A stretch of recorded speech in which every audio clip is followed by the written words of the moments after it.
تعالى ونستعينه ونستغفره ونعوذ بالله من شرور أنفسنا ومن سيئات أعمالنا من يهده الله فلا مضل له ومن يضلله فلا هادي له أشهد أن لا إله إلا الله وحده لا شريك له وأشهد أن محمدا عبده ورسوله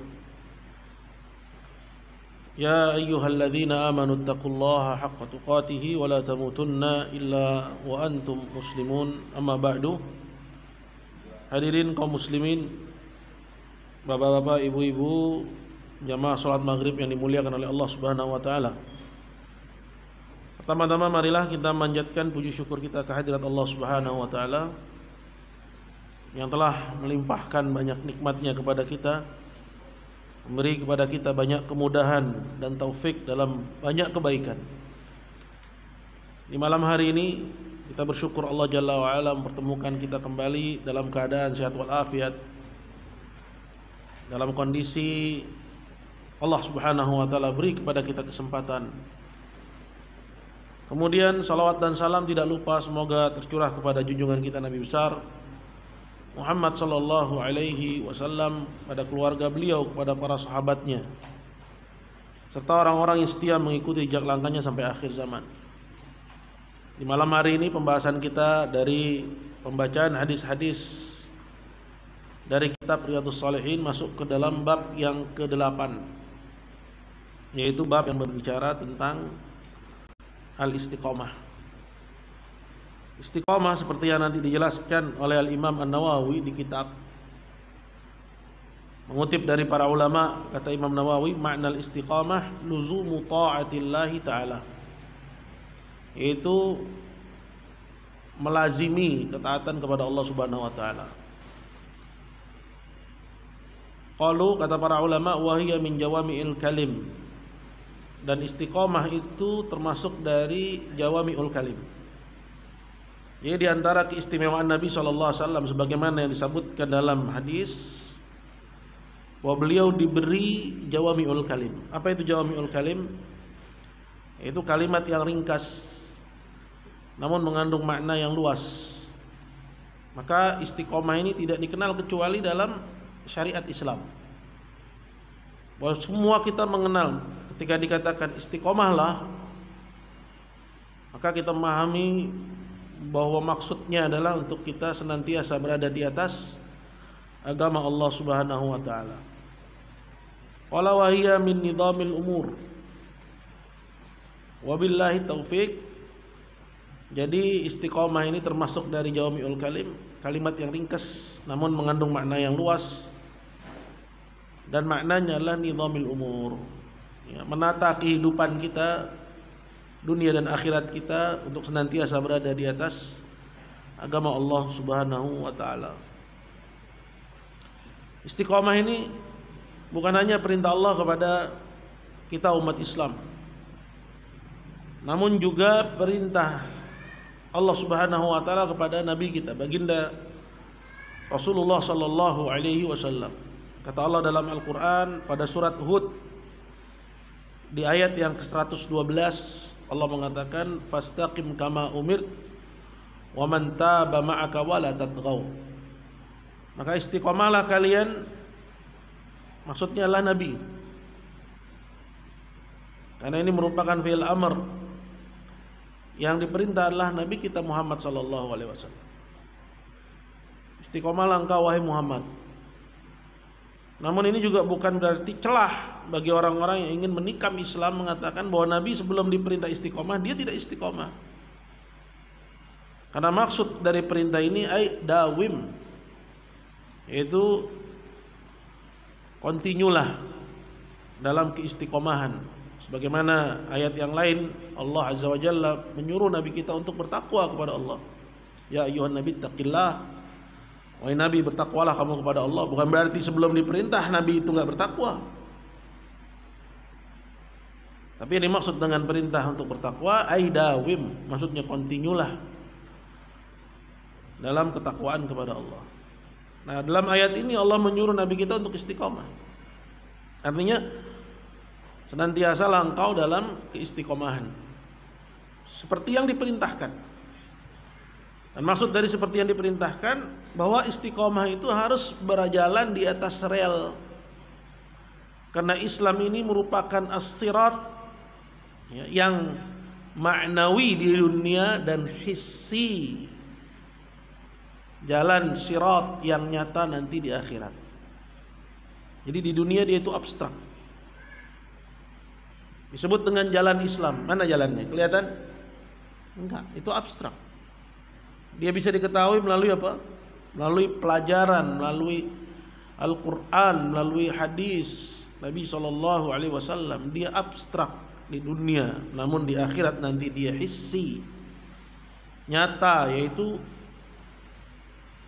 jembatan yang Allah Subhanahu wa taala bentangkan di atas punggung jahanam.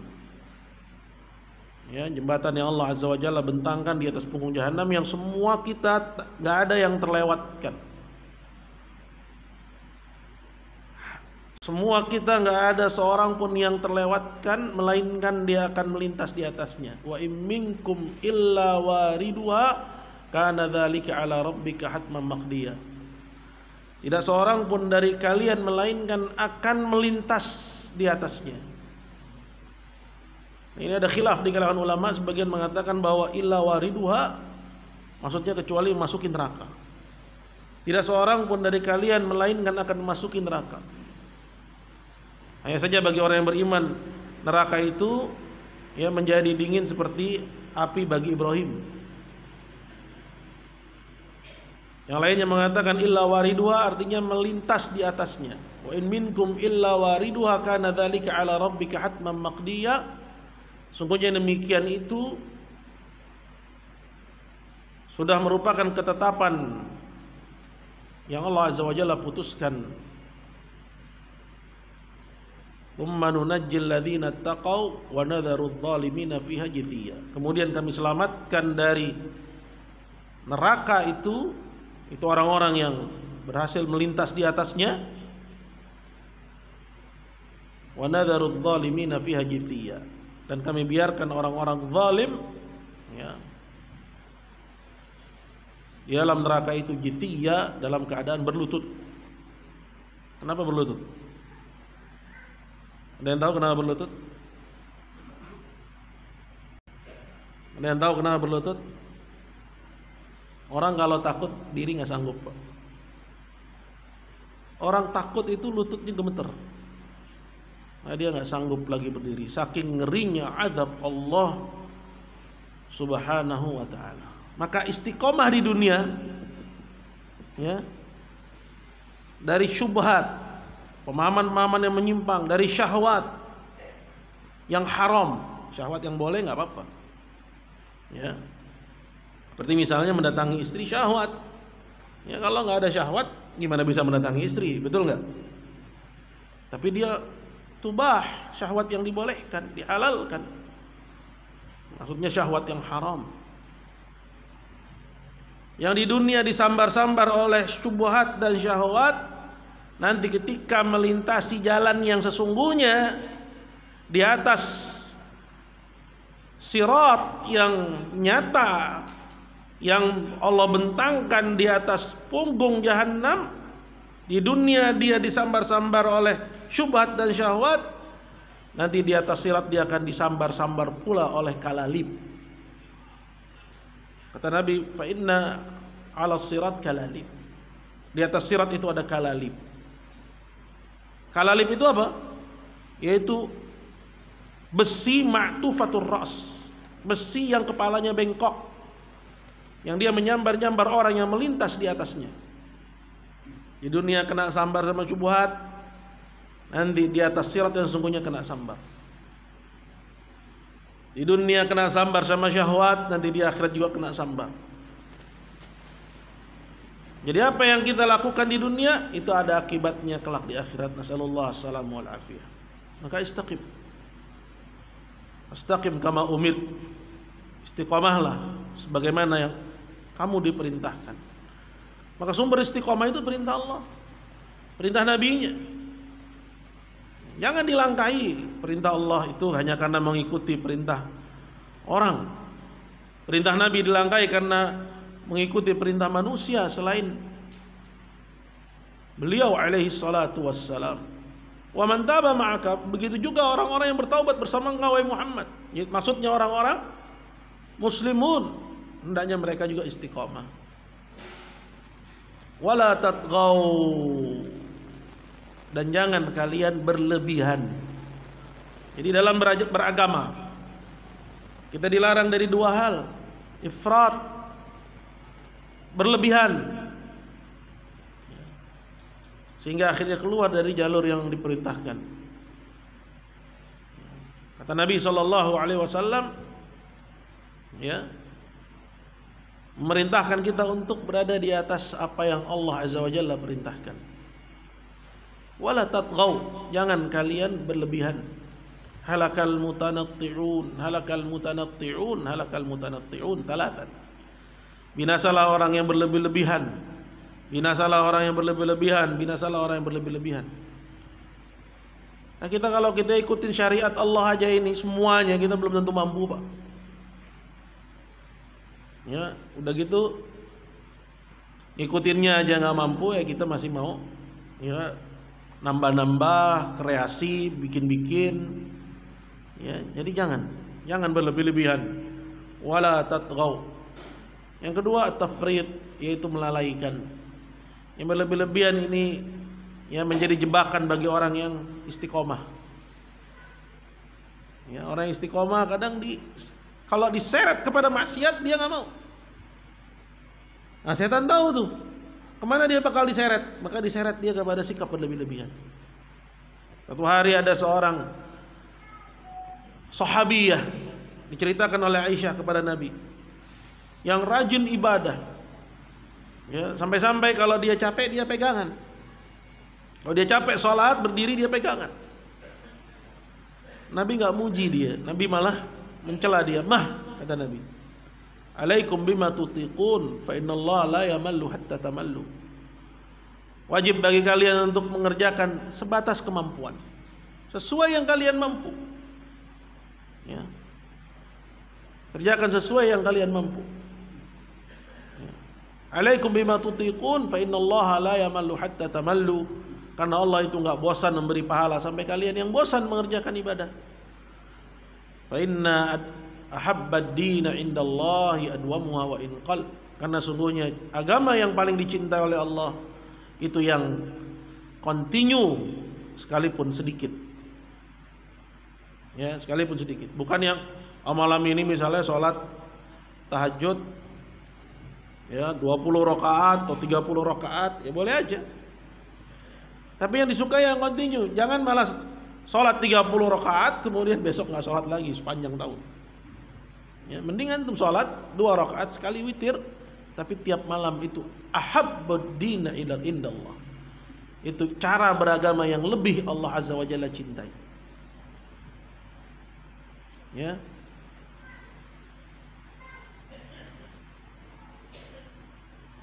Kemudian ayat yang kedua yang menyuruh kita untuk istiqamah itu firman Allah yang ada dalam surat Fussilat. Pada ayat yang 30 dan 32 Allah mengatakan, innal ladzina qalu rabbunallah, sesungguhnya orang yang telah mengatakan bahwasanya Rabb kami adalah Allah. Maksudnya orang yang telah berislam. Tsumma istaqamu, kemudian dia istiqamah di atas Islam. Ya. Alhamdulillah syariat Islam itu enggak banyak. Ya. Cukup kita mengerjakan yang wajib, meninggalkan yang haram. Ya. Kalau antum punya sedikit kemampuan lebih, tambah dengan yang sunnah. Enggak mampu, enggak tercela Anda tidak mengerjakan yang sunnah. Enggak tercela.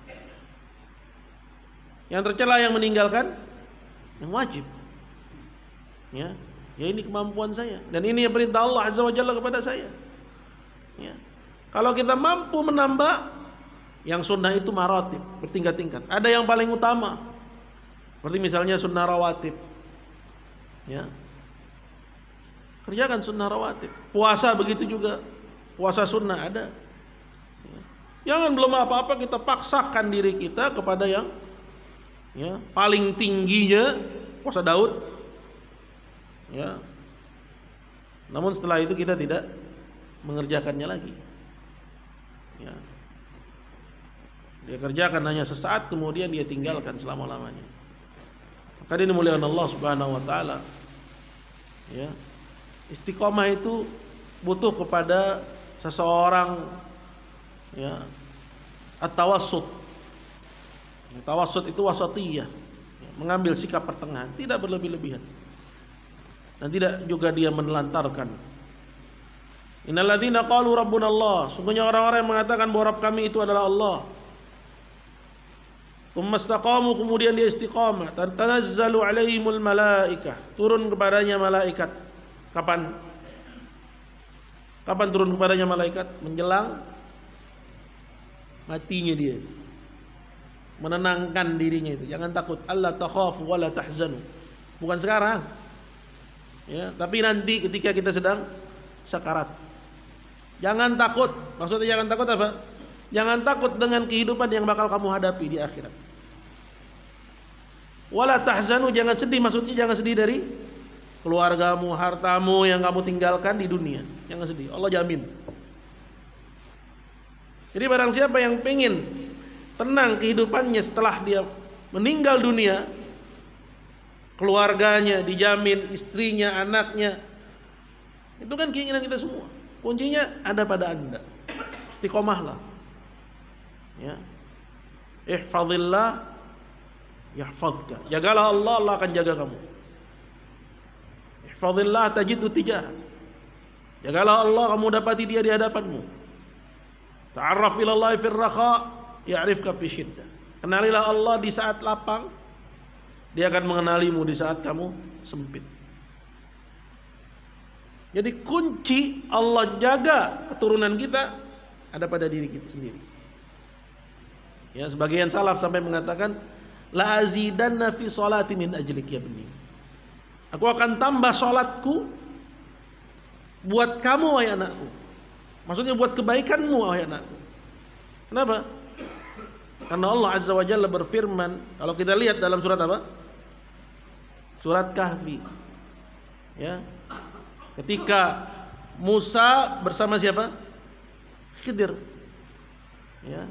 Dia datang kepada satu kaum minta jamuan, nggak dijamu. Kemudian dia lihat ada tembok rubuh mau didiriin, Musa protes. Nah, kenapa kita masih repot-repot diriin? Mereka aja ngejamu aja nggak mau. Kemudian apa kata Allah Subhanahu wa taala? Khidir tahu berdasarkan informasi dari Allah. Ya. Di bawahnya fa inna tahtahuma kanzun lahuma. Di bawah tembok itu ada harta orang tua mereka. Kalau sekarang nggak didiriin nanti ditemuin sama orang. Ya. Farada rabbuhuma yukhrija lahuma kanzahuma. Ya. Allah Subhanahu wa taala pengen agar harta orang tua anak yatim ini, ya, itu bisa ditemukan oleh siapa? Oleh si anak yatim itu. Kemudian apa alasannya? Wa kana abuhuma shalihah. Dulu kedua orang tua anak yatim itu adalah orang yang soleh. Kalau harta dijamin, mana lebih tinggi ya? Dunia atau akhirat? Akhirat. Maka jangan khawatir tentang akhirat. Dunia aja dijamin oleh Allah. Ya, jadi barang siapa yang ingin agar keluarganya dijamin oleh Allah, hendaknya dia istiqomah. Kembali kepada ayat. Tatanazzalu alaihimul malaikatu alla takhafu. Malaikat itu bilang kepada orang yang lagi ihtidar ini, yang lagi sakarat ini, jangan kamu takut. Wala tahzanu, dan jangan kamu bersedih hati. Wa abshiru bil jannati allati kuntum tu'adun. Dan kabar gembira buat kalian berupa surga yang Allah Azza wa Jalla janjikan. Nahnu awliyaukum fil hayati dunya wa fil akhirah. Kamilah penolong kalian di dunia dan di akhirat. Walakum fiha ma tashtahi anfusukum, dan nanti di akhirat bagi kalian ada semua yang kalian inginkan oleh diri kalian. Walakum fiha ma tad'un, dan bagi kalian apa yang kalian inginkan. Nuzulam min ghafurir rahim, sebagai hidangan, jamuan dari Rabb yang Maha Pengampun lagi Maha Penyayang. Baik, kita masuk aja kepada hadisnya. Hadis yang Pertama adalah hadis yang ke-85. Qala wa an Abi Amr wa qila Abi Amrata. Dari Abu Amr ada yang bilang kunyahnya adalah Abu Amrah. Namanya Sufyan bin Abdullah radhiyallahu anhu, ia berkata, ya, dia ini sahabat Nabi sallallahu alaihi wasallam. Qultu ya Rasulullah, dia pernah bilang kepada Nabi, wahai Rasul, katanya, qul fil islami qawlan, beritahu kepadaku dalam Islam ini satu ucapan. Ya, satu ucapan yang tentunya memiliki keutamaan. Itu yang dimaksud. Ya. La asalu an wa'adan ghairak, aku enggak tanyakan lagi tentangnya kepada seorang pun selain engkau. Cukup aku tanya ini kepadamu. Ya. Apa kiranya kalimat itu? Ya. Kemudian kata Nabi, qul, ucapkanlah amantu billahi tsumma istaqim. Ucapkanlah aku beriman kepada Allah, kemudian istiqomahlah. Ayat ini senada dengan hadis ini senada dengan ayat innal ladzina qalu rabbunallah. Ya, amantu billah. Sungguhnya orang yang mengatakan ya Rabb kami adalah Allah. Maksudnya dia beriman kepada Allah. Kemudian dia istiqamah. Maka ini menunjukkan akan keutamaan istiqamah setelah keimanan. Qala rawahu Muslim. Hadisnya diriwayatkan oleh Muslim.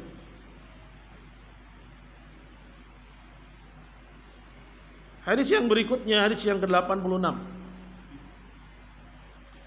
Qala wa Nabi Hurairah radhiyallahu anhu qala, dari Abu Hurairah radhiyallahu anhu ia berkata, qala Rasulullah sallallahu alaihi wasallam. Rasulullah sallallahu alaihi wasallam bersabda, qaribu wasaddidu. Wa'lamu annahu lan yanjua ahadun minkum bi'amalihi. Kata Nabi sallallahu alaihi wasallam, mendekatlah. Ini maksud dengan qaribu ay muqaraba al-qasdul ladzi la ghuluwa fi wa la taqsir. Maksudnya mengerjakan perintah Allah azza wajal tanpa berlebihan dan jangan menelantarkan. Ya, berusaha untuk mengerjakan perintah Allah Subhanahu wa taala ya dengan ya sebaik-baiknya sesuai kemampuan. Itu maksud dengan qaribu, itu al-muqarabah. Ya, al-qasd, itu tidak berlebih-lebihan dan tidak juga sampai menelantarkan, melainkan mendekat. Qaribu wasaddidu, dan berusahalah kalian untuk berada di atas rel. Saddidu as-sadat artinya al-istiqamah wal isabah. Ya, berjalan di atas rel istiqamah. Ya, berusaha untuk benar. Ya, melakukan kebenaran, mengerjakan perintah, meninggalkan larangan, tanpa harus berlebih-lebihan atau sampai jatuh kepada pengabaian. Jadi ini perintah dari Nabi SAW. Ya. Kemudian di sini juga dapat perintah, padanya terdapat perintah untuk seorang mengerjakan sebatas kemampuannya. Jangan terlalu dipres. Ya. Tapi juga jangan sampai nggak ngerjain. Ya, misalnya shalawatul khams, perintah Allah azza wa jalla kepada kita orang laki sholat 5 waktu apa? Ya, sholat di masjid, kerjain sholat di masjid. Ya, berusaha untuk di masjid. Ya, sebisa yang kita lakukan, sebisa yang kita mampu. Ya. Begitu juga siyam, puasa Ramadan, lakukan. Ya, jangan sampai ditinggalkan. Ya. Ini muqarabah wassadat. Kemudian kata Nabi sallallahu alaihi wasallam, wa'lamu, dan ketahuilah, annahu lan yanjua ahadun minkum bi'amalihi, enggak ada seorang pun dari kalian selamat di akhirat nanti dengan amalan perbuatannya. Jadi setelah diperintah untuk berbuat, beramal, jangan berlebihan dan jangan sampai menelantarkan, mengabaikan. Loh, ini kok malah dikatakan nggak ada seorang pun dari kalian yang selamat dengan amalannya. Artinya apa? Artinya yang kita lakukan ini meraih rahmat Allah, berusaha mencari ridha Allah Subhanahu wa taala, bukan untuk membanggakan diri dengan amalan perbuatan kita. Sedekah pun juga gitu. Ya. Karena kita nggak bisa beli surga Allah Azza wa Jalla dengan amalan kita. Nggak bisa dibeli dengan sholat, nggak bisa dibeli dengan puasa, nggak bisa dibeli dengan zakat. Dengan amalan ditukar dalam bentuk muawadhah, seperti orang yang jual beli lah. Walaupun Nabi mengatakan ala inna sil'atallahi ghaliyah. Nabi SAW mengumpamakan surga itu bagaikan barang dagangan, tapi dia nggak dibeli dengan amal ibadah kita. Lan yanjua ahadun minkum, dikatakan lan yanjua itu artinya nggak selamat. Berarti apa nggak selamat? Binasa. Artinya binasa, nggak selamat seorang pun dari kalian disebabkan karena amalannya. Berarti ya, lakukanlah perintah dan jauhilah larangan, ya, tanpa harus berlebih-lebihan dan tanpa sampai kepada pengabaian atau menelantarkan. Nah, yang begitu itu yang akan membantu kita bisa lebih istiqomah. Karena kalau berlebih-lebihan, ya, biasanya ngapain? Bosen. Ya. Biasanya bosen. Ya, belum apa-apa langsung gas. Ya. Nggak lama bosen dia. Ya, kehabisan energi. Ya, tapi kalau dia berjalan sesuai dengan kemampuan, ya, dia ukur, ya, diatur, ya, kemampuan dirinya. Yang penting jangan sampai dia menelantarkan perintah dan meninggalkan larangan, ya, atau mengerjakan yang dilarang. Ya, itulah yang membantu dia untuk bisa tetap istiqomah. Qalu wala anta ya Rasulullah, para sahabat tercengang ketika itu. Berarti surga itu nggak bisa didapat dengan amal ibadah. Terus para sahabat nanya, termasuk juga engkau wahai Rasulullah? Apakah engkau juga termasuk, ya, nggak bisa meraih surga Allah dengan amalanmu? Ya, maksudnya membelinya dengan amalmu, ditukarnya dengan amalanmu. Qalu wala ana, termasuk juga aku, nggak bisa. Ila an yataghammadanillahu birahmatin minhu wa fadl. Hanya saja Allah Azza wa Jalla, ya, mencurahkan kepadaku rahmat dan karunia-Nya. Jadi seorang itu masuk surga dengan rahmat Allah. Pernah dengar kisah orang yang, ya, terdampar di sebuah pulau, ya, sebutkan dalam hadis yang sahih tentang orang yang terdampar di sebuah pulau yang enggak berpenghuni. Kemudian di pulau tersebut, ya, dia hidup, ya, dia makan dari sebuah pohon dan dia minum dari air tawar yang ada di sana. Sepanjang hidupnya dia habiskan waktunya hanya untuk ibadah kepada Allah Azza wa Jalla. Dia nggak ngerjain yang lain. Lapar dia makan dari pohon itu, haus dia minum dari air tawar yang ada di sana. Kemudian dia ibadah, ya, sampai dia, ya, meninggal dunia, sampai Allah Azza wa Jalla wafatkan dia dalam keadaan ibadah. Kisahkan ketika hari kiamat,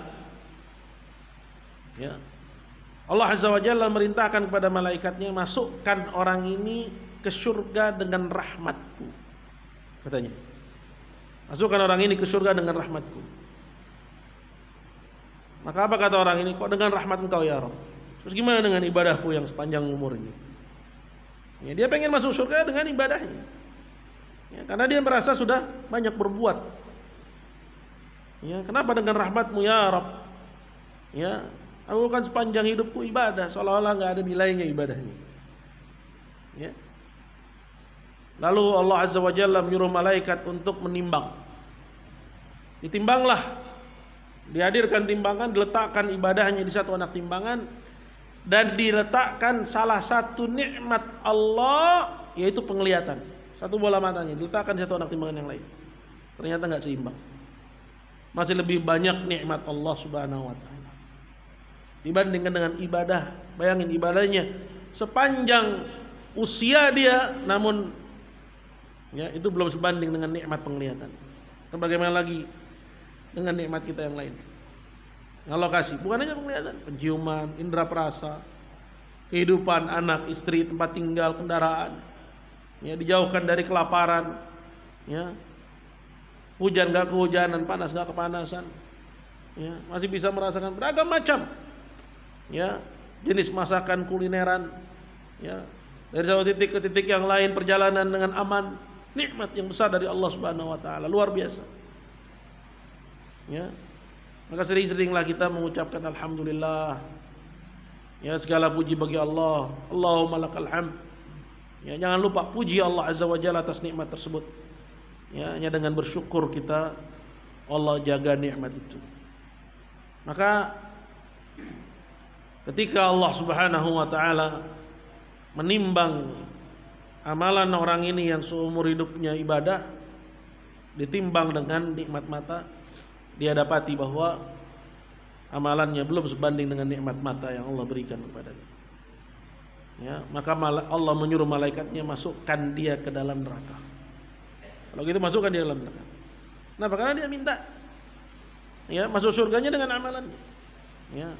Maka ketika itu pun dia minta kepada Allah, kalau gitu masukkan aku ke surga dengan rahmat-Mu ya Rabb.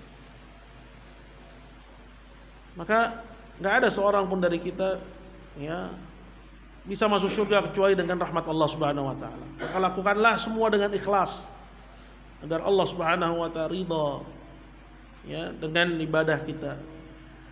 Ya. Karena ibadah yang dilakukan hanya untuk berbangga ya. Maka itu ditolak oleh Allah Subhanahu wa taala. Ana aghna syuraka ani syirk, kata Nabi.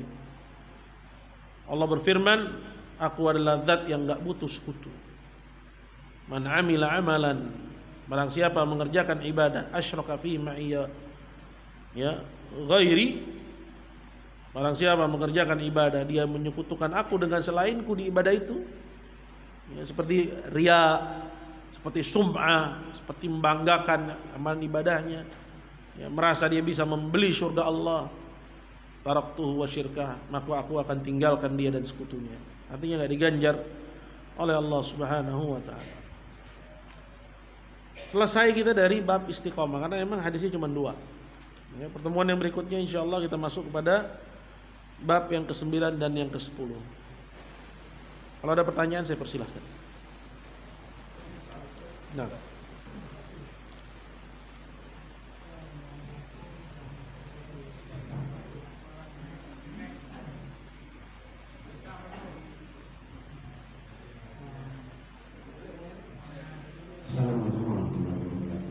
Waalaikumsalam warahmatullahi wabarakatuh. Kalau untuk berselawat itu termasuk berlebihan atau seperti apa? Yaitu seperti MTQ, perlombaan sholawat Al-Quran, itu termasuk berlebihan atau seperti apa? Perlombaan sholawat. Iya, perlombaan sholawat, kalau itu membaca sholawat sebelum masuk sholat wajib.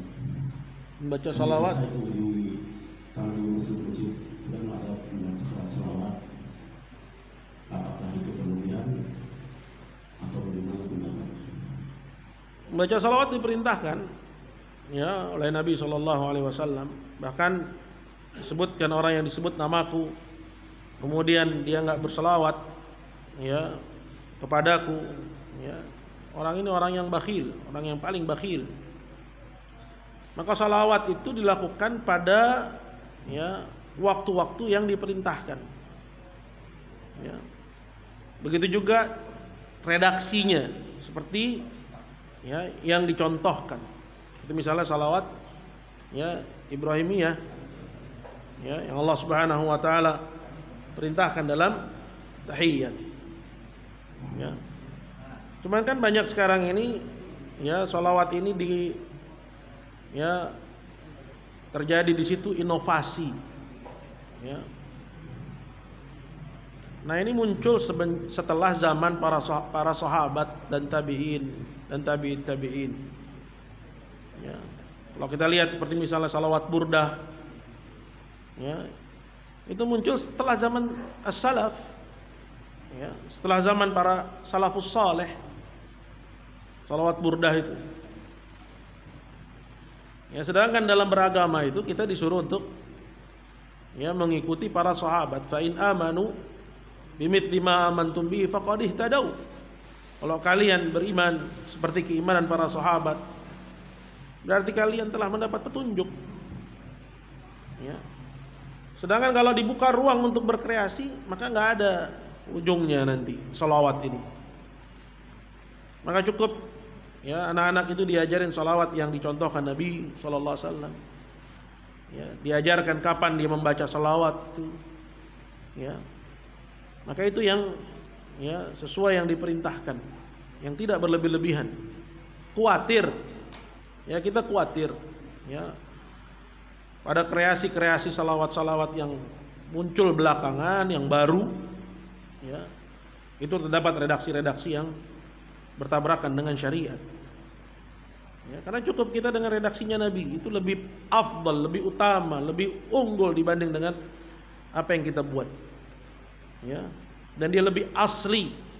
Ya, dengan redaksi yang diajarkan oleh Nabi sallallahu alaihi wasallam. Ketika kata Ibnu Mas'ud kepada Nabi, "Ya Rasulullah, aku telah tahu bagaimana mengucapkan salam kepada engkau, tapi aku enggak tahu bagaimana bersalawat kepadamu." Maka Nabi langsung yang ngajarin kepada Ibnu Mas'ud. Qul Allahumma shalli ala Muhammad wa ala ali Muhammad kama shallaita ala Ibrahim wa ala ali Ibrahim innaka Hamidum Majid. Barik ala Muhammad wa ala ali Muhammad kama barakta ala Ibrahim wa ala ali Ibrahim innaka Hamidum Majid. Nabi sendiri yang ngajarin itu redaksi. Nah, kenapa kita harus bikin-bikin redaksi yang lain? Itu yang udah paling utama. Bukankah Nabi adalah sebaik-baik makhluk? Allahu a'lam. Kira-kira gitu. Ya. Ya kan MTQ itu kan biasanya berasal dari bukan MTQ Quran ya. Tadi perlombaan salawat ya Pak. Iya. Biasanya kan salawatnya juga ya salawat-salawat yang muncul belakangan. Ya. Salawat-salawat modern itu ya. Iya kan? Nggak mungkin peserta yang maju kemudian yang dia baca salawat Ibrahimiyah. Allahumma shalli ala Muhammad wa ala Muhammad kama shallaita ala Ibrahim. Nggak mungkin. Ya, biasanya salawat-salawat yang ya sekarang ini yang populer sekarang itu yang dilombakan. Ya Allah. Baik. Apa namanya? Terkait dengan apa namanya hal-hal yang istiqomah itu kan biasanya diganggu atau terjerumus kepada sikap-sikap yang berlebihan ya. Orang yang istiqomah dia diseret kepada sikap berlebihan. Nah, apakah sikap ujub atau merendahkan orang lain atau merendah terhadap amalnya, merendahkan orang lain itu termasuk talbis-tibis untuk orang-orang istiqomah, dan mohon nasihatnya terkait dengan sikap-sikap seperti ini. ya Allah, ya ini memang ya bencananya orang yang istiqomah. Ya, merasa ujub dengan amalannya. Ya, merasa lebih daripada orang yang tidak sepertinya. Ya, ya ini talbis, itu bisa merusak amalan. Ya, nasihatnya ya hendaknya seorang itu melihat bahwa kehidupan dunia ini akan berujung kepada ya perjumpaannya dengan Rabb Jalla wa Ala. Bahwa Allah Subhanahu wa taala itu muttali'. Dia menyaksikan ya apa yang ada dalam dada. Yauma tublas sarair. Ingatlah ketika apa yang terdapat dalam dada itu Allah Azza wa Jalla tampakkan. Ya, maka kesombongan, ujub, merendahkan orang lain ya karena amalannya kurang dari dia. Ya, ini bahaya yang menimpa orang yang istiqomah. Dan Allah Maha mengetahui, ya'lamu kha'inatal a'yuni wa ma tukhfis sudur. Allah mengetahui bagaimana khianatnya mata dan apa yang disembunyikan dalam dada. Maka kadang seorang yang istiqomah itu ya di samping dia harus mengingat hal ini, hendaknya dia juga ya melakukan amalan-amalan yang dilihat oleh orang ya seolah-olah dia itu bukan orang yang memiliki kedudukan yang tinggi itu. Ya, tujuannya untuk ya mematikan rasa itu. Ya. Karena kalau misalnya dia selalu dipuja-puji oleh pengikutnya di sana sini disanjung, maka setan itu akan bermain dalam rasanya. Tapi kalau misalnya dia sekali-kali kelihatan ya tidak dalam konteks seperti itu, dalam kondisi seperti itu. Ya, karena itu Umar radhiyallahu taala ya, dia memikul sendiri gandum buat rakyatnya untuk mematikan rasa itu. Ya, untuk mematikan rasa itu. Nah ini ya ikhwan, apa yang dimuliakan Allah. Jadi penting bagi kita juga untuk mewaspadai Ya, sehingga amalan itu ya tetap ya sampai kita berjumpa dengan Allah dan berbuah pahala. Allah. Mungkin cukup ya Pak ya. Karena waktu, insyaallah kita sambung pertemuan yang akan datang. Kurang lebihnya saya mohon maaf. Subhanakallah bihamdik, asyhadu an la ilaha illa anta astaghfiruka wa atubu ilaik. Assalamualaikum warahmatullahi wabarakatuh.